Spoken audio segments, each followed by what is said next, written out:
Hello అండి. Welcome to our channel. నేను మీ సిరి. Emotional అయ్యేవాళ్ళు ఈ ఎపిసోడ్ కొంచెం జాగ్రత్తగా చూడండి.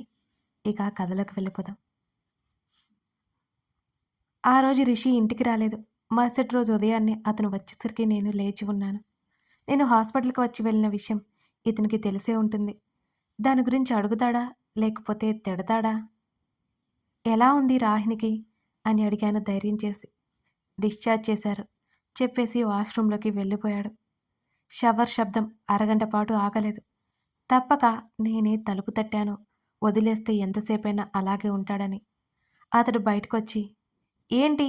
అని అన్నాడు విసుగ్గా. అతని తల నుంచి అతడి భుజాల మీద నీళ్లు కారిపోతున్నాయి. అవన్నీ పట్టించుకునే స్థితిలో అతను లేడు. బాల్కనీలోకి వెళ్ళిపోయి ఎదురెండకు నిల్చున్నాడు. 2 చేతులు పెట్టెగోడ మీద ఆనిచ్చి కళ్ళు మూసుకున్న అతన్నే చూస్తున్నాను నేను. మరో అరగంట పాటు అక్కడే కాలక్షేపం చేశాడు. అతని దగ్గరికి వెళ్ళి మాట్లాడాలని, ఊరడించాలని చాలాసేపు అనిపించింది కానీ ధైర్యం చేయలేకపోయాను నేను. అక్కడి నుంచి కిందకి నడిచాను. నా తమ్ముడికి మెయిన్ ఎగ్జామ్స్. అప్పటి వరకు ఆ విషయమే గుర్తులేదు నాకు. వాడు చెప్పి ముఖాన్ని చిన్నబుచ్చుకున్నాడు. వాణ్ణి ఎలాగో అలా బ్రతిమాలుకొని ఆల్ ద బెస్ట్ చెప్పి దేవుడికి పూజ చేయించి వాడి చేతే పంపించేశాను డ్రైవర్ చేత. టిఫిన్ ప్లేట్ పట్టుకుని పైకి తీసుకొచ్చాను. ఎప్పుడు తిన్నాడో ఏంటో రాత్రంతా నిద్ర కూడా పోయి ఉండడు రిషి. నేను గదిలోకొచ్చేసరికి డ్రెస్సప్ అయి సోఫాలో కూర్చుని కనిపించాడు.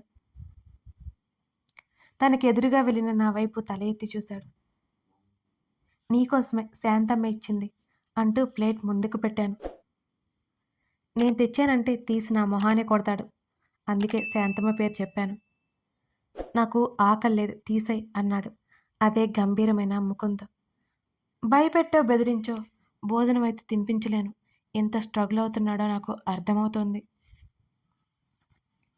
ప్లీజ్ కొంచెం తిను అని నేను అడగగానే, చెప్తే అర్థం కాదా నీకు? నా ఆకలి నాకు తెలీదా? గద్దించాడు. నీకు తెలీదనే కదా నేను తీసుకొచ్చాను. నేనిక్కడికి వచ్చిన దగ్గర నుంచి చూస్తున్నాను. ఏ రోజైనా సరిగ్గా తిన్నావా? నీ ఆకలి నీకు తెలిస్తే నాకు ఈ కష్టం ఎందుకు? అని కాస్త ఆవేశంగా అరిచాను. జాలి చూపిస్తున్నావా? విసుగ్గా అరిచాడతను. కొన్ని క్షణాలు మాట రాలేదు అతనడిగిన విధానానికి. అంతకంటే అతనడిగిన మాటకు కూడా. అదేం కాదు ప్లీజ్ టిఫిన్ చెయ్యి. నీ బాధ్యత నాది. రాహిని నాకు అప్పగించింది అని అన్నాను. నా వైపు ముఖాన్ని ఎర్రగా చేసుకొని చూశాడు. నన్ను ఇరిటేట్ చేయకుండా వెళ్ళు అన్నాడు. ఇక్కడ ఉండి ఇంత బాధపడే బదులు వెళ్ళొచ్చు కదా రాహిని దగ్గరికి. నేను అనడం ఆలస్యం. నా వైపు ఒక్కింత ఆశ్చర్యంగా కళ్ళెత్తి చూశాడు. ఇప్పుడు నేనేం తప్పు మాట్లాడాను అలా చూస్తున్నావు? నీకు తను ఎంత ముఖ్యమో తనకు కూడా నువ్వంతే ముఖ్యం. ఏదో అనుకుంటారని తను నీతో చెప్పలేకపోతుంది. తనకైనా నీతో ఉండాలనిపిస్తుంది కదా వెళ్ళు. నేనైతే ఏమీ అనుకోను. నువ్వు నా అనుకుంటే నేను ఫీల్ అవ్వాలి. మన మధ్య అలాంటివి లేవు కదా అంటూ నవ్వాను. ఆ నవ్వు వెనుక బాధ లోపలే దాచిపెట్టాను. నిజంగానే అతను నావాడు కాదు. నేను మాత్రం అతని దాన్ని. ఎక్కువసేపు నిలబడాలంటే కాలు లాగేస్తున్నాయి. ఎందుకో అతనికి ఎదురుగా టీపాయ్ మీద చతికిలపడ్డాను. ఎందుకో అతను కొన్ని క్షణాల పాటు నన్నే చూశాడు. నేను చెప్పింది నిజమే కదా అన్నాను. అసలు నాతో పెళ్లి ఎందుకు ఒప్పుకున్నావు? ఉన్నట్టుండి అడిగాడు. మొదట ఆశ్చర్యపోయినా తర్వాత అతనికి బదిలిచ్చాను. అంటే నేను చెప్పింది ఇంకా నమ్మలేదా? మీ అమ్మగారే బలవంతంగా ఒప్పించారు అన్నాను కోపంగా. అప్పుడు నాతో చెప్పి ఉంటే సరిపోయేది కదా అన్నాడు రిషి. క్షణకాలం పాటు నేను ఆలోచించాను. ఎందుకలా చేయలేకపోయాను? అంతలోనే ఏదో గుర్తుకొచ్చినట్లుగా, నువ్వు కూడా అంతే అనుకున్నాను అన్నాను వెంటనే. ఇంతకుముందు ఎన్నోసార్లు నన్ను రాహిణిని చూశాను అన్నావు అంటూ లాజిక్ తీశాడు మహానుభావుడు. అవును, కానీ తమరు పెద్ద రాక్షసుడు అనుకున్నాను. రాహిణిని మోసం చేశావని నా ఫీలింగ్ అన్నాను ఏమాత్రం తొనక్కుండా. మరి తర్వాత రాహిణితో ఫోన్లో ఎందుకలా మాట్లాడావు అని అడిగాడు. అబ్బా! అన్నీ గుర్తున్నాయి ఇతనికి. తను రాహిణి అని నాకు తెలియదు కదా! అంతేకాకుండా నీకు పెళ్లి అయిందని తెలిసే ఉండి కూడా అంటూ ఆపేశాను. ఎంత పిచ్చిగా వాగానో గుర్తొస్తుంటే తల కొట్టేసినట్లనిపిస్తోంది నాకు. నాకు తెలిసినంత మాత్రమే నేను ఆలోచించాను కానీ, ఇతని వైపు, రాహిణి వైపు నేను ఆలోచించలేకపోయాను. నా బాధ నాదే అని ఫీలయ్యాను. సారీ. అప్పుడు చాలా అన్నాను. కానీ నువ్వు నాతో చెప్పలేదు. తప్పంతా నీదే. ఇప్పటికీ చెప్తున్నాను. నువ్వు చాలా చెడ్డవాడివి అన్నాను. అతని సన్నటి నవ్వు అలా వచ్చి మాయమైంది. నీకన్నీ తెలుసని నువ్వు ఫీలయిపోతావు. నిజానికి నువ్వు చాలా ఇన్నోసెంట్. తన నుండి వచ్చిన ఆ మాటకి నా కనులు ముఖం విప్పారాయి. సరిగ్గా అదే సమయంలో రిషి ఫోన్ మోగింది. నేనే తెచ్చి ఇచ్చానతనికి. అప్రయత్నంగా స్పీకర్ ఆన్ చేశాను. ఎందుకంటే అది సోనాలి నంబర్. నా గురించే ఉంటుందని నాకు అనిపించింది. చెప్పు సోనా అని రిషి అంటుండగానే, రిషి, రిషి ఫ్యాన్ రాహిణి ఫ్యాన్‌కి హ్యాంగ్ చేసుకుంది అని సోనాలి ఏడుపు గొంతుతో అంటుంటే, నా చేతిలో ఫోన్ జారి టీపాయ్ మీద పడిపోయింది. ఒక్కసారిగా నా శరీరం నిస్సత్తువ ఆవహించుకుంది. వెంటనే ఫోన్ చేతుల్లోకి తీసుకుని, సోనా అన్నాడు రిషి వణుకుతున్న స్వరంతో. రిషి త్వరగా రా! రాహిణి ఫ్యాన్‌కి హ్యాంగ్ చేసేసుకుంది అని ఏడ్చేస్తూ చెప్పింది సోనాలి. అతడు ఒక్క క్షణమైనా ఆగకుండా బయటికి పరిగెత్తాడు. నేను ఆగలేకపోయాను. అతడి వెంట పరుగు పెట్టాను. సరోగసి విషయమే గుర్తులేదు నాకు అసలు. వెళ్తున్న మమ్మల్ని ఆశ్చర్యంగా చూసింది శాంతమ్మ. అతడెక్కడ వెళ్ళిపోతాడని అతనితో పాటు పరిగెత్తి కారులో కూర్చున్నాను. కారు చాలా వేగంగా ముందుకు దూసుకెళ్ళిపోతోంది. రిషి ముఖం కదిపితే రక్తం బయటకొచ్చేంత ఎర్రగా మారిపోయింది. అతడి ఊపిరి శబ్దం స్పష్టంగా వినబడుతోంది నాకు. రాహినికి ఏం కాకూడదు అని దేవుణ్ణి వేడుకున్నాను నేను. చాలా వేగంగా వాళ్ళ ఇంటి ముందు కారు ఆపాడు. అతడు కారు దిగడం ఆలస్యం. కిందకి దూకి పరిగెత్తాడు. అతని వెనక నేను లోపలికి నడిచాను.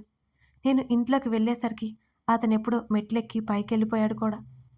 నీరజ ఆంటీ, సోనాలి ఏడుపులు వినిపిస్తుంటే నా గుండె వేగంగా కొట్టుకుంది. ఆ గదికి వెళ్ళేసరికి నా అడుగుల వేగం తగ్గింది.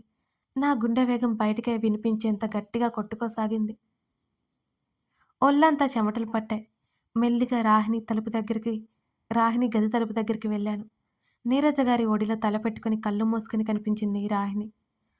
ఆమెకు ఒకవైపు కూర్చుని సోనాలి ఏడుస్తుంది. రిషి అడుగులు రాహిణి బెడ్ దగ్గర ఆగిపోయాయి. ఎందుకు ఎందుకు ఏడుస్తున్నారు మీరు? అతడు గట్టిగా గదిమాడు. Rishi, she is no more. Sonali ఏడుస్తూ రిషి వైపు చూసింది. ఒక్క క్షణం నా గుండె ఆగి మళ్ళీ కొట్టుకుంటున్నట్టు అనిపించింది.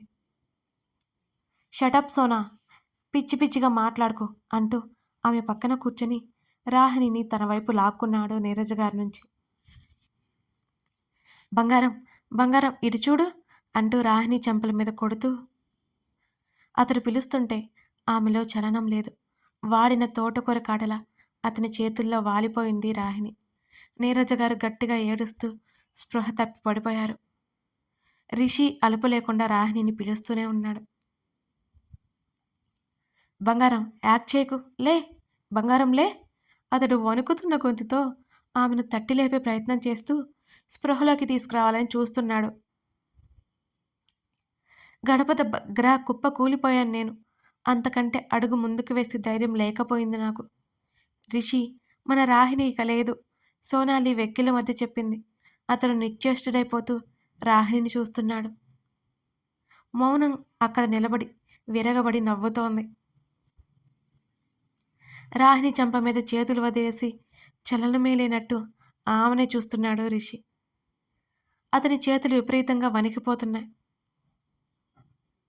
అతని ఒడిలో శాశ్వత నిద్రలోకి చేరుకున్న రాహిణి ఉంది. అతడు మూగబోయిన శిలలా చూస్తున్నాడు అంతే. అతని శరీరం విపరీతంగా వణికిపోతోంది. వడిలో ఉన్న రాహిణి వైపే అతని చూపు ఉంది. మెల్లిగా అతని చేతులు ఆమె చెంప మీదకు చేర్చి తడిమాడు. ముందుకు వంగి చెవిని ఆమె హృదయం మీద చెవి పెట్టాడు. అతని ముఖం విప్పారింది. బాధ వీచుకొకటి చప్పున అతని ముఖంలోకి పాకింది. ఉలిక్కిపడ్డట్టు గబుక్కున వెనక్కి లేచాడు. ఆమె గుండె సడి ఆగిపోయిందని అతనికి అర్థమైనట్టుంది. ఒక్కసారిగా గట్టిగా అరిచాడు. బంగారం, బంగారం, ఇదంతా నిజం కాదు. బంగారం లే, ఇదంతా కల. ఒకసారి నన్ను పిలువు, లే బంగారం. ఆమె చెంపలు తట్టేస్తూ ఆమె భుజాలు పట్టుకొని పైకి లేవదీశాడు. ఆమెను గట్టిగా హృదయానికి హత్తుకొని విపరీతంగా విలపించసాగాడు. అతని రోదనకి ఆ ఇల్లంతా నిశ్శబ్దంగా మారింది. గాలి కూడా స్తంభించి అతని మీద జాలిపడుతోంది. అతను పిలుస్తున్నాడు, అరుస్తున్నాడు, ఏడుస్తున్నాడు. ఆమె మాట కోసం, ఆమె చూపు కోసం పరితపిస్తున్నాడు. ఇంకెక్కడ? ఆమె మాట అనంత వాయువులో కలిసిపోయింది. ఇంకెక్కడ? ఆమె చూపు శూన్యంలోకి చేరిపోయింది. ఆమె ఇక లేదు. శాశ్వతంగా దిగాంతాలలో కలిసిపోయింది. అతని నిర్దాక్షిణ్యంగా వదిలి వెళ్ళిపోయింది. రిషి నా కళ్ళకు కనిపించడం లేదు. నా గొంతు విపరీతమైన నొప్పి వస్తోంది. శరీరమంతా నిస్సత్తువగా మారి వణుకొస్తోంది. నా శరీరమంతా చల్లబడి చెమటలు పట్టేశాయి. Aunty, aunty! భయంతో సోనాలి గట్టిగా అరిచింది. రిషి ఈ లోకంలోనే లేడు. రాహిణిని హత్తుకొని ఆమె లేదు అనే నిజాన్ని నమ్మలేక, ఆమె బ్రతికొస్తుందని ఆశపడుతూ ఆమెని పిలుస్తూ రోదిస్తున్నాడు. రాహిణి వాళ్ళ నాన్నగారికి కాల్ చేసింది సోనాలి. అంబులెన్స్ వచ్చింది. రాహిణి వాళ్ళ నాన్న ఇంటికి వచ్చి కూతురి శవాన్ని చూసి కుప్పకూలిపోయాడు. ఆమె లోకంగా బ్రతుకుతున్న ఆ తల్లిదండ్రులిద్దరూ గుండెలు పగిలేలా ఏడుస్తున్నారు. రాహిణి స్నేహితులు, రాహిణి పెదనాన్న ఫ్యామిలీ కూడా వచ్చేశారు.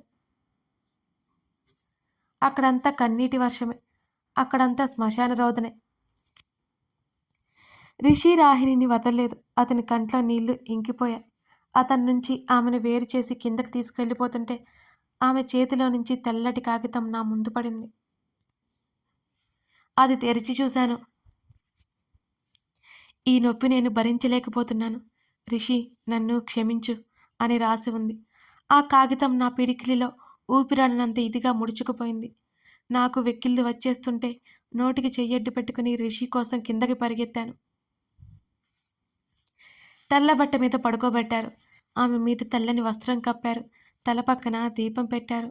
ఆమె కూడా అచ్చు దీపపు ఒత్తి లాంటిదే. అది కాలిపోతూ వెలుగునిస్తున్నట్టు ఆమె కూడా ఆరిపోతూ ప్రాణం కోల్పోతూ వెలుగునిస్తుంది. రిషి అమ్మా నాన్న కూడా వచ్చారు. రాహిణి అంటే ఆవిడికి ఎంత ఇష్టమో నాకు తెలుసు. రాహిణి పక్కన కూర్చొని ఏడ్చేసింది. దూరంగా కింద కూలబడి తీక్షణంగా రాహిణినే చూస్తున్నాడు రిషి. అతడు కనురెప్పైన కొట్టడం లేదు. సర్వం కోల్పోయిన వైరాగిలా ఉన్నాడు. సతీదేవిని కోల్పోయిన శివుడిలా ఉన్నాడు. బతకాలి అని ఆశ లేని వ్యక్తిలా అత్యంత విరక్తిగా ఉన్నాడు. రాహిణిని తలుచుకుంటే కన్నీరు ధారాపాతంగా వచ్చేస్తున్నాయి నాకు. ఆ ముగ్ధ మనోహరమైన రూపం కాసేపటిలో మట్టిలో కలిసిపోబోతోంది. ఆ స్వచ్ఛమైన మనసు ఉన్న అనంత దూరానికి వెళ్ళిపోయింది. దేహం ఉంది, ప్రాణం లేదు. రిషి దేహం అక్కడే ఉంది. అతని ప్రాణం అతన్ని విడిచి వెళ్ళిపోతోంది. నీరజ గారికి స్పృహ వచ్చింది. కూతురి మొహానికి ముద్దులు పెట్టేస్తూ విపరీతంగా ఏడ్చేస్తోంది. రాహిణి తల్లిదండ్రులు ఇద్దరూ ఆమె పక్కనే ఆమెని చూస్తూ విపరీతంగా రోదిస్తున్నారు. ఆమె కజిన్స్ అందరూ ఆమె చుట్టూ మూగి ఆమె లేని లోటు భరించలేకపోతున్నారు. మధ్యాహ్నం నుంచి సాయంత్రం అయిపోయింది. ఎవరు పచ్చి గంగ కూడా ముట్టలేదు. రిషి అయితే అక్కడే అలాగే కూర్చుని ఉన్నాడు ఉదయం నుంచి. సాయంత్రం రాహిణిని తీసుకెళ్ళిపోవాలి అంటుంటే ఆమె దగ్గరికి పరుగున వెళ్ళి ఆమెని దగ్గరికి తీసుకున్నాడు. అందరూ నచ్చజెప్తున్నారు. అతను వినట్లేదు. రిషి వాళ్ళ అమ్మగారు అతనికి సర్ది చెబుతున్నారు. అతని తలను రాహిణి భుజంలో దాచేసుకొని ఆమెను అలాగే గుండెలకి హత్తుకొని రోజిస్తున్నాడు. చాలామంది చూసి వెళ్ళిపోయారు. కుటుంబ సభ్యులు మాత్రమే అక్కడున్నారు. చివరికి వాస్తవాన్ని నమ్మాల్సి వచ్చింది అతనికి. రాహిణిని 2 చేతుల్లోకి తీసుకున్నాడు. నా రాహిణిని తీసుకెళ్ళొద్దు, నా రాహిణిని తీసుకెళ్ళొద్దు, మీరైనా చెప్పండి అంటూ ఏడుస్తోంది ఆమె తల్లి. ఆమె బంధువులంతా ఆమెను పట్టుకుని ఆపేశారు. సోనాలి నన్ను గమనించి నా దగ్గరికి వచ్చింది. నాకు ఊపిరి భారమవుతోంది. అవని, సోనాలి పిలుస్తోంది. కళ్ళు తుడుచుకుంటూ చూశాను. బలవంతంగా నీళ్లు తాగించింది నాకు. అక్కడున్న వాళ్ళకి నన్ను అప్పచెప్తుంటే నేను వినలేదు. ప్లీజ్, నేను వస్తాను సోనాలి, నన్ను తీసుకెళ్ళి సోనాలి అని దండం పెడుతూ బ్రతిమాలుకున్నాను. కళ్ళు తుడుచుకుంటూ నా చేతిని పట్టుకుని తీసుకెళ్ళిపోయింది సోనాలి నన్ను కూడా. నడకలో అలాగే చేతుల్లోనే మోసుకుంటూ తీసుకెళ్ళిపోతున్నాడు రిషి రాహిణిని. రాహిణి కాళ్ళు పట్టుకున్నారు రాహిణి వాళ్ళ నాన్నగారు. రిషి పక్కనే నడుస్తున్నారు. సోనాలి, ఆమె ఫ్రెండ్ ప్రేమ వాళ్ళతో పాటు నేను నడుస్తున్నాము. ఎక్కువ మంది వెళ్ళలేదు. రాహిణి కజిన్స్ వచ్చారు. అందరి హృదయాలు విరవెల్లాడిపోతున్నాయి.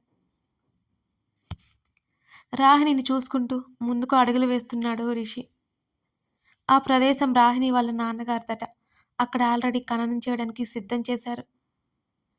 దహనం చేయడానికి రిషి ఒప్పుకోలేదు. అందుకే ఖననం చేయడానికి ఏర్పాట్లు చేశారు. ఆమెను గట్టిగా హత్తుకొని ఆమె తల మీద ముద్దు పెట్టుకున్నాడు రిషి. అతని ప్రేమను దూరం చేసుకున్న రాహిణి దురదృష్టవంతురాలు, లేక అంతటి ప్రేమమూర్తిని కోల్పోయిన రిషి దురదృష్టవంతుడు. ఆమెని జాగ్రత్తగా 6 అడుగుల గాడిలో పడుకోబెట్టేశాడు. చుట్టూ ఉన్నవాళ్ళు మట్టి వేసేలోపు అతను అడ్డుకున్నాడు. అతను భారంగా ఊపిరి పీల్చుకుంటున్నాడు. బాగా భయపడిపోతున్నాడు. విలపిస్తున్నాడు, అరుస్తున్నాడు, ఏడుస్తున్నాడు. అతనికి ఇక ధైర్యం సరిపోవడం లేదు. రాహిణి వాళ్ళ నాన్నగారిది కూడా అదే సిచ్యువేషన్. వాళ్ళిద్దరిని మిగతా వాళ్ళు పక్కకు లాగేశారు. ఆమె శరీరాన్ని మట్టి కప్పేసింది. ఆ సమయంలో ఆమె స్నేహితులు నా స్నేహితులయ్యారు. వాళ్ళని పట్టుకుని ఏడ్చేశాను. రాహిణి వాళ్ళ అన్నయ్య రిషిని గట్టిగా పట్టుకుని వెనక్కి తీసుకెళ్ళిపోయాడు. రాహిణి వాళ్ళ నాన్నగారు నిస్సత్తుగా వాలిపోతుంటే ఆయన్ని ఇంటికి తీసుకెళ్ళిపోయారు. రాహిణి పూర్తిగా మట్టిలో కలిసిపోయింది. దూరంగా వెళ్ళిపోయింది. ఇది చూడ్డానికా నేను వీళ్ళ జీవితంలోకి వచ్చింది. రిషి పరిస్థితి మరింత ఘోరంగా ఉంది. ఆ ప్రదేశాన్ని దగ్గరకొచ్చి మట్టి మీద చేతులతో తడుముతూ నుదురు ఆనించాడు రిషి. విశాల్, రిషిని తీసుకురా, సోనాలి రాహిణి వాళ్ళ అన్నయ్యతో చెబుతోంది ఏడ్చేస్తూ. మీరు వెళ్ళిపోండి, మా ముగ్గురిని చూస్తూ చెప్పాడు రాహిణి వాళ్ళ అన్నయ్య విశాల్. రిషి వచ్చేలా లేడని వాళ్ళు అనుకుంటున్నారు. అతని ప్రాణం పోయింది. అందరి దృష్టిలో అతని జీవం ఉన్నా అతని దృష్టిలో అతని ప్రాణం ఎప్పుడో అతని దేహం వదిలి వెళ్ళిపోయింది. నేను వాళ్ళతో రాను అని చెప్పేశా. సోనాలి వాళ్ళు బలవంతంగా తీసుకెళ్లాలని చూశారు నన్ను. వాళ్ళని బ్రతిమాలుకొని రిషి దగ్గరికి వెళ్ళాను. రిషి, నా మాటలు అతనికి వినపడ్డా లేదు. అప్పటికే నగరాన్ని చీకట్లు అలుముకుంటున్నాయి. అచ్చం రిషి మనసులాగా. మిగతా వాళ్ళ ముగ్గురు అలాగే ఉన్నారు. రిషి, ప్లీజ్ రా. అతని చేతిని పట్టుకుని లాగుతుంటే దూరం నెట్టేశాడు. వెనక్కి పడిపోయాను నేను. సోనాలి గబుక్కున వచ్చి నన్ను పైకి లేవదీసింది.